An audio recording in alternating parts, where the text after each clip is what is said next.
What's good? It's Woog. We are talking Grammys. We'll go through the nominees, pick winners, discuss past winners, explore the category and its history as we near the date of the Grammy Awards ceremony. Best Alternative Music Album. This is like where all the cool albums and artists go when the Recording Academy wants to flood the Grammys rock categories nominees with some of the old great rock stars of the 70s, 80s, and 90s. Even through the 2000s and 2010s, the Grammys would usually have artists like Neil Young, Bruce Springsteen. It's like, come on, give some of today's rock artists a chance. Led Zeppelin won 2014's Rock Album of the Year with their live album Celebration Day. David Bowie, Neil Young, and Black Sabbath were other nominees that same year. Well, lucky for us, we have the Best Alternative Music Album category, where all of the cool and current artists can take much of their more vibrant and colorful music.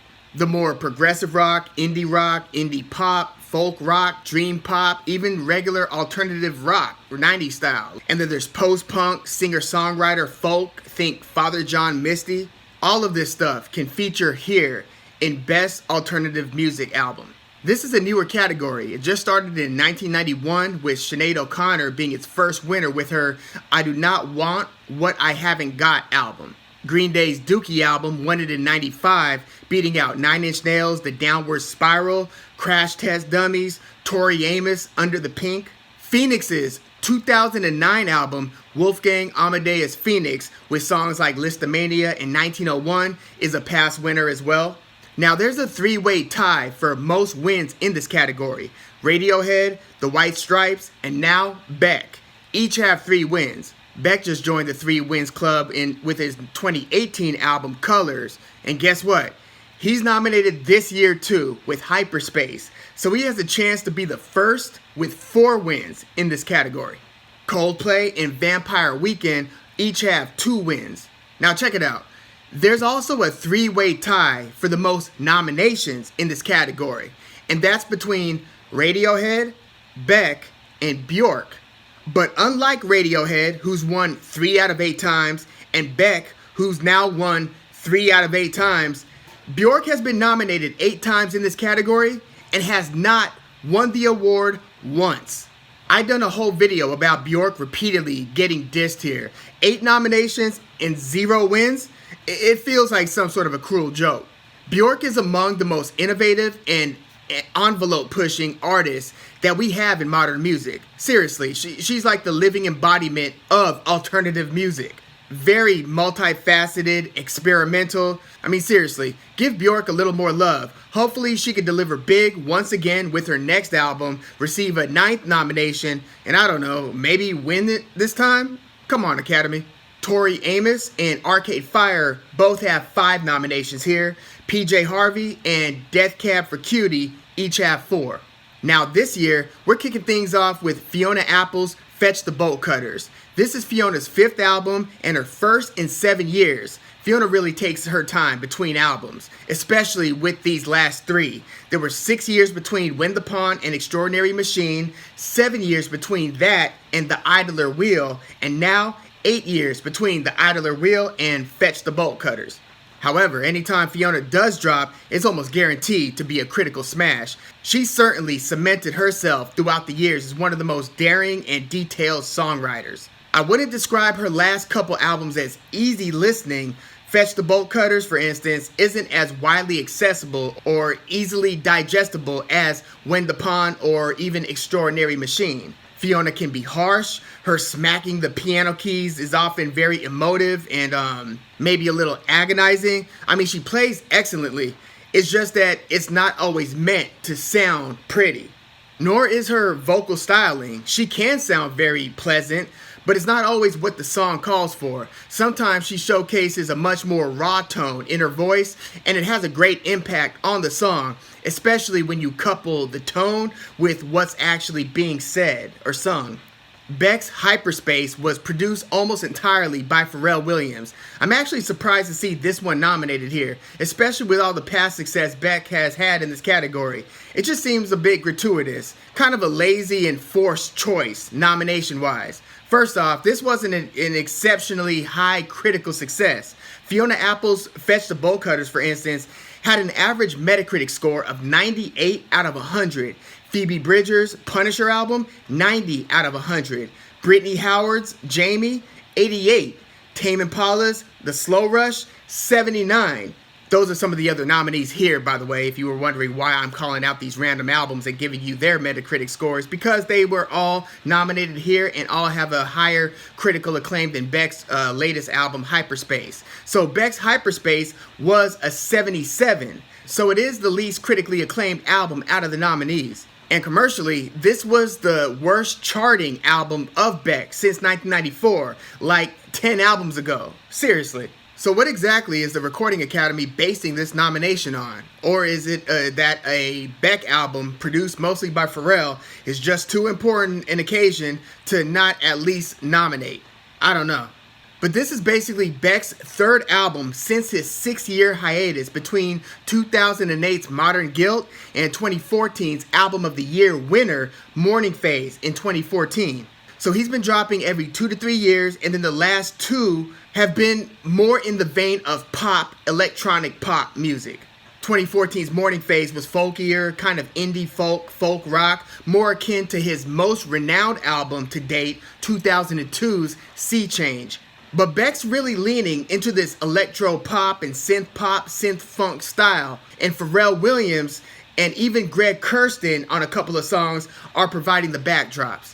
You know, one of the songs, Die Waiting, which kind of sounds like an Empire of the Sun pop era MGMT type of track, actually contains what sound like the same slamming doors on the Pharrell Williams Neptune's beat for one of their first hits, Grindin', when they were producing and running the label that the Clips were on. So this was the rap duo, the Clips, Pusha T and his brother Malice. This is their first hit single, Grindin', and it featured the same slamming doors that I could kind of hear in this Die Waiting song. Listen to the percussions in Die Waiting and tell me if you could hear some of that similarity. And I did kind of like the song right after Die Waiting called Chemical, a little more dream poppy, although I could do without Beck rapping in the trap rap style halfway through the song. He also does this auto-tuney voice to accompany the dream pop soundscape 2 songs after that on the song Hyperspace. I guess it's just Beck being not so much futuristic, but maybe just very modern, which could really go any number of ways when an artist enters their 4th decade but trying to stay current, especially when that artist is teaming with a futuristic producer who is introducing the people of the late 90s and early 2000s to the future of production. It's an interesting experiment. I'm here for it. I just don't think it's one of the 5 best alternative music albums of the year. Now, Phoebe Bridgers really knocked this Punisher album out of the park. This is the follow-up to her 2017 debut, Stranger in the Alps. Now, between that wonderful and haunting debut and this album, Punisher, Bridgers collaborated with one of her idols, singer-songwriter extraordinaire Conor Oberst of Bright Eyes and Monsters of Folk. Bridgers and Conor's collaborative project was called Better Oblivion Community Center. Then she collabed with Julian Baker and Lucy Dacus to form indie singer-songwriter supergroup Boy Genius. Now, both of those side projects were very solid and further built Phoebe's reputation as one of the best new indies to watch. Then, just before her Punisher release date, the George Floyd and Breonna Taylor killings created a huge amount of awareness around police treatment towards black people, and American society had to stare this reality dead in the face for several days. People took to the streets, even overseas there was a lot of awareness that was raised. This was all over the place, and all in the middle of the COVID pandemic and in a U.S. presidential election year. But Punisher was dropping just days after the height of the protests, and literally the day before Juneteenth. So Bridgers said on her Instagram that she wasn't going to do all of the planned album-related promo, that she had been preparing. She, like others, changed her IG bio to like the BLM, the Black Lives Matter website, or a Justice for Breonna Taylor site, or, created the post with just the black out. And she actually did very little promo around the time of Punisher's actual release. It wasn't until several days later that she would slowly start to post interview coverage, acknowledge album reviews, do some high-profile photo shoots, etc. Her style of social media is pretty interesting too, by the way. There's this theme around Punisher and Phoebe Bridgers that involves her wearing like the skeleton like pajamas in most of her pictures, kind of like the ones worn by Daniel-san, Karate Kid, when he was being chased by the attackers in the first movie. But Bridgers slowly started performing some of her songs in creative ways, did a cool collaborative song and video with fellow indie rock empress Courtney Barnett. Just a lot of interesting music and creative ways of presenting it. She just did a late night with Stephen Colbert performance from what looked like her bed or a staged bed. She was on the Late Late Show with James Corden. She's also now officially among the artists to perform on Saturday Night Live. If that doesn't say breakthrough year, I don't know what does. In fact, I think you'd be hard-pressed to find an artist whose reputation and exposure has grown more within the past year than Bridgers. If you could think of one, please mention it in the comments. Maybe Megan Thee Stallion. Probably Megan Thee Stallion. But aside from that, so this Punisher album was the second most critically acclaimed album of the year in any genre, behind only Fiona Apple, whose Fetch the Bolt Cutters album is also nominated here. And when I say most critically acclaimed, I'm not even necessarily talking about raw score. She is among the highest critically acclaimed albums with Punisher in raw score, but I more so mean when Metacritic aggregates all of the different media platforms' best of 2020 albums of the year lists, her album is the highest, in this case, the second highest across all the lists, second to only Fiona Apple's. Now, this album peaked at number 43 on the Billboard 200, but that's really not the point. Indie-style music, and especially singer-songwriter indie music, doesn't usually chart well compared to, say, pop music and popular rap music. But this was a fantastic album. Its tracks 2 and 3, Garden Song and Kyoto, are wonderful. Kyoto is actually more up-tempo and is nominated for Best Rock Song, and Bridgers is nominated for Best New Artist. This is a pretty dark album, very somber, musically colorful, well-produced, not overproduced by any stretch. The song Graceland too, another phenomenal song. But yeah, to me, this has a dark and haunting vibe, almost like the woodsy cabin in the cold weather vibe that Bon Iver's self-titled second album created, even with some of the vocal effect and tone. I think Punisher will stand the test of time and end up somewhere on a lot of the end of decade best of the 2020s list. Phoebe's now 2 solo albums in and has delivered massively on both. Brittany Howard's Jaime is kind of a sleeper pick this year, isn't it? I feel like there hasn't been enough fan talk about Jaime as an album. I mean, everybody knows that she's extraordinarily talented vocally, but as far as the project, I mean, she did do the round of interviews, did the NPR Tiny Desk concert and so forth, but post-album release, I feel like we should have heard more buzz, given how good a few of these songs are. Now, her band, Alabama Shakes, have won this award with 2015 Sound and Color. This is just her first nomination as a solo artist. But getting back to that voice, seriously, it's just as versatile as it is powerful. Even if you listen to her biggest single, Stay High, nominated for Best Rock Song this year, she comes into that shit sounding like Smokey Robinson. But she's also playing the guitar on these songs, and she's playing the keys on songs like Georgia and Run to Me. By the way, Robert Glasper, the popular multi-genre musician with the jazz-ish background, he's playing the Celesta, which is what I think is making that light bell sound. Kind of reminds me of the 1967 soul classic, I'm Your Puppet, by the Purified Brothers. Some of you might be familiar with that oldie. My dad grew up on songs like that. But the album Jaime is a very smooth listen. Howard's really developed and varied her deliveries well beyond what we heard on that breakthrough Alabama Shakes album Boys and Girls from 2012. She's come a long way artistically, and I think that she really wanted to flex that growth and artistic depth by delivering this solo effort. This is one of the better band frontmen stepping away from the band to drop a solo albums I've heard in a while. Also, that synth that comes in at the end of Georgia is a pretty cool moment on the album. It leads beautifully right into Stay High, the single, as well. All in all, this was enjoyable and was reviewed and acclaimed as All That and More. Jaime had an 88 Metacritic score, which is excellent. And Jaime was the 13th best and most featured album of the Best of 2019 list. Remember, this album came out in the late 2019, not 2020. But yeah, it was the 13th most critically acclaimed album of 2019 in any genre. And you know what? The fact that it was released in 2019 is probably one of the things that made it a little forgettable, or at least forgotten, in 2020. It's almost like everything that happened prior to COVID, besides Kobe Bryant's passing, almost feels like it was 3 years ago. Commercially, Jaime hit number 13 on the Billboard 200. Damn, the 13th most critically acclaimed album and peaking at number 13 on Billboard, that's odd. But yeah, 13th is a pretty decent chart position. She could and should have charted higher.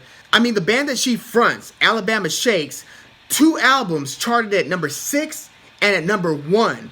So, come on. Solo Brittany needs a little more love than 13. Tame Impala's The Slow Rush. I can't lie. I love Tame Impala. But I love their, or his, since Tame Impala and Kevin Parker are interchangeable, which was increasingly evident as their career went on, or his career went on. But I love Tame Impala's first 2 albums before the stylistic switch up, going from psych rock to pop, psych pop, experimental. So I just wanted to put that bias out there. Now, Tame Impala is about as renowned in artistic merits as there is in music today, just from a purist standpoint. Its reputation precedes it, and its reputation has grown from Inner Speaker 2010 to Lonerism 2012, my favorite Tame album, by the way, then to Currents 2015, and then to The Slow Rush 2020. And each album release grew their rep for different reasons. Now, The Slow Rush might very well be a better overall album than its predecessor, Currents, but there's no way that it has any songs that are as great and intoxicating as Let It Happen and The Less I Know The Better from Currents. I didn't particularly care for the Currents album, but those 2 songs, whew. Now, The Slow Rush had some pretty nice moments. Breathe Deeper is probably my favorite song, but On Track is cool. The long epic Posthumous Forgiveness is really cool, or maybe just along the lines of my kind of Tame song cool. Lost in Yesterday's pretty good and is nominated for Best Rock Song this year. Go ahead, Tame. Even the single they premiered on SNL, Borderline, is fun and catchy. Also, what happened to that first new Tame release to tease this album called Patience? That was the other song they performed on SNL. Anyone remember that one? I'm kind of glad that he left that off this album. Not that it was a really bad song, but it was just underwhelming given that long wait and anticipation since the Currents album. But The Slow Rush was definitely one of those artistic statement albums. It was reviewed pretty favorably as well. Good, not great. Now on the charts, The Slow Rush was their best showing in the US, hitting number 3, and was their second album to hit number 1 in Australia, their home country. So in the US, their debut, Inner Speaker, didn't even touch the Billboard 200. Lonerism peaked at number 34, Currents hit number 4, and then The Slow Rush hit 3. So yeah, with each release, the Tame Impala fan club grows. And who knows where the Sonic Wizard, Kevin Parker, Tame Impala, goes from here. I kind of think that a more collaborative side project would do him some good, relieve some of that pressure that comes with being Tame Impala, writing the songs, producing, recording, performing, etc. So who do I think should win, and who do I think will win? I think that either Fiona Apple with Fetch the Bolt Cutters or Phoebe Bridgers with Punisher should win. And although I don't want to be too reliant on the critics to steer the ship, because hey, an opinion is an opinion, and there's a danger in letting that control too much of the narrative, but there is at least a little something to be said with aggregating the dozens and if not hundreds of critics and publications and combining, averaging, aggregating these to see how the albums are viewed across the platforms. That said, Fiona Apple and Phoebe Bridgers did deliver the number 1 and the number 2 most highly placed on the best of the 2020 list albums, number 1 and 2.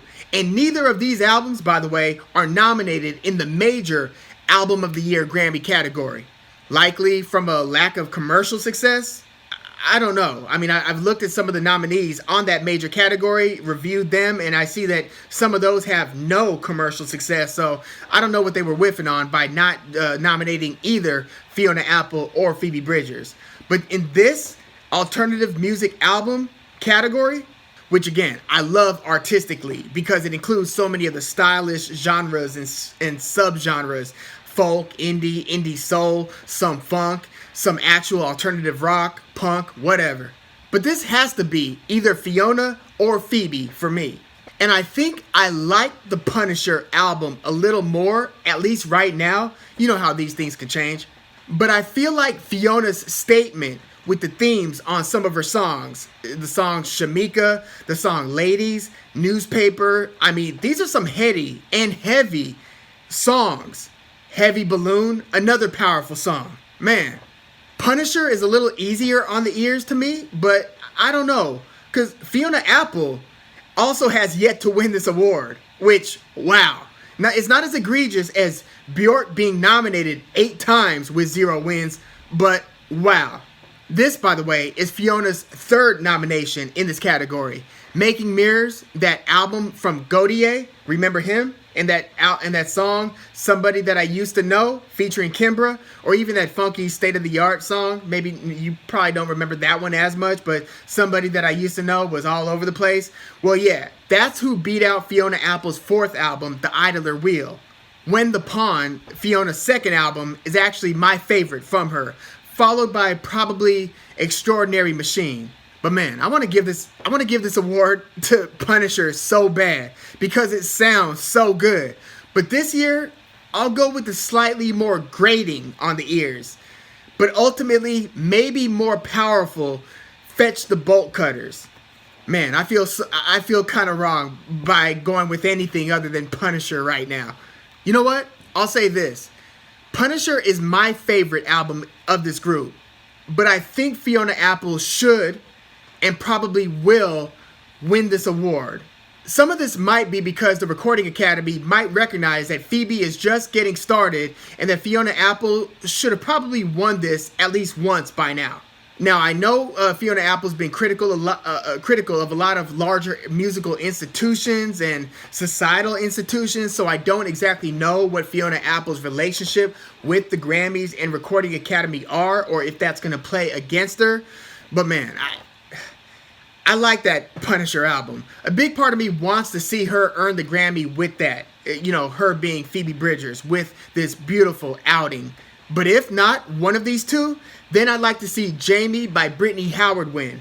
Beck better not win this one, by the way. I'm still shaking my head that he won his 3rd a couple years ago over Bjork's Utopia, St. Vincent's Mass Education, among others. But please, let me know what you think of the Grammys. What do you think of their efforts to clean up their reputation over the past couple years as well? What do you think about this alternative music album category? And who out of these nominees do you want to see win? And who do you think will win? Please leave your comments in the comments, like the video, subscribe to the channel if you love music like I do. I'm Woog. Thanks for tuning in.